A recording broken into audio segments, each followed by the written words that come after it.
بھکتی تحریک اور تصوف ہندوستانی ہم آہنگی کی ثقافت کی بنیاد۔ ہندوستان کی ثقافتی تاریخ دو انقلابی تحریکوں بھکتی تحریک اور تصوف سے گہرائی سے متاثر ہوئی ہے۔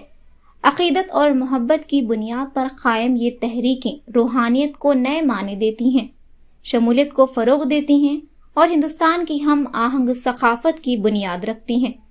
ان کا پیغام جو عالمی بھائی چارے اور مساوات پر زور دیتا ہے، آج بھی قابل قدر ہے، خاص طور پر ایک ایسے دور میں جب معاشرتی تقسیم بڑھ رہی ہے۔ بھکتی تحریک ہندوستانی روحانیت کا ایک انقلابی مرحلہ ہے۔ اس کا مقصد ایک ذاتی اور حتمی خدا کے لیے عقیدت اور نجات حاصل کرنا تھا۔ بھکتی تحریک کی جڑیں قدیم برہمنیت اور بدھ مت کی روایات کے ساتھ ساتھ بھگوت گیتا جیسے صحیفوں میں ملتی ہیں۔ یہ پہلی بار جنوبی ہندوستان میں 7ویں سے 10ویں صدی کے درمیان نمایاں ہوئی، جس میں مذہبی مساوات پر زور دیا گیا اور ذات پات اور صنفی امتیازات کو مسترد کیا۔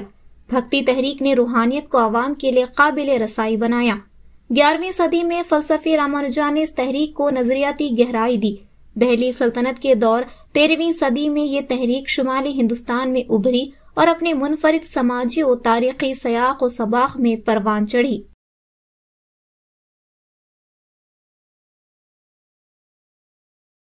کبیر، تلسی داس اور میرا بائی جیسے سنتوں نے بھکتی کو مزید مقبول بنایا۔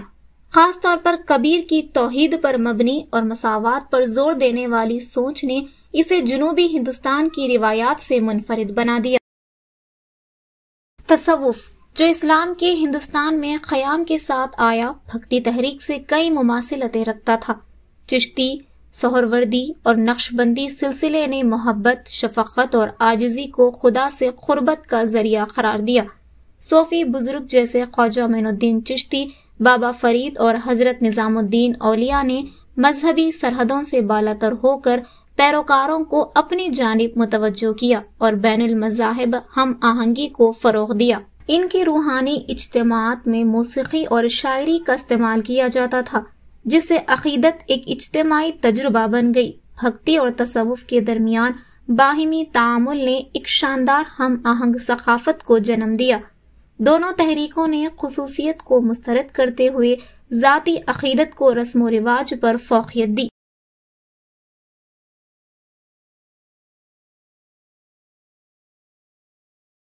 مثال کے طور پر کبیر نے اپنی نظموں میں ہندو اور اسلامی موضوعات کو یکجا کیا جو دونوں برادریوں کے دلوں کو چھو گئیں۔ صوفی شاعر امیر خسرو نے اپنی تخلیقات میں فارسی اور ہندوستانی ثقافتی عناصر کا حسین امتزاج پیش کیا۔ دونوں تحریکوں نے مقامی زبانوں کو فروغ دیا، جس سے روحانیت عوام کے لیے قابل فہم بن گئی۔ نتیجہ، بھکتی اور صوفی تحریکیں ہندوستان کے ہم آہنگ ورثے کا سنگ بنیاد ہے۔ یہ محبت، عقیدت اور شمولیت کی طاقت کو اجاگر کرتی ہیں۔ ایک ایسے دور میں جب دنیا شناخت کی سیاست سے دوچار ہے، یہ تحریکیں ہمیں ان مشترکہ روحانی اقدار کی یاد دلاتی ہیں جو انسانیت کو جوڑتی ہیں۔ اگر ان تعلیمات کو تعلیم اور عوامی مکالموں میں زندہ کیا جائے تو یہ ایک زیادہ ہم آہنگ اور شمولیت پر مبنی معاشرہ تشکیل دے سکتی ہیں۔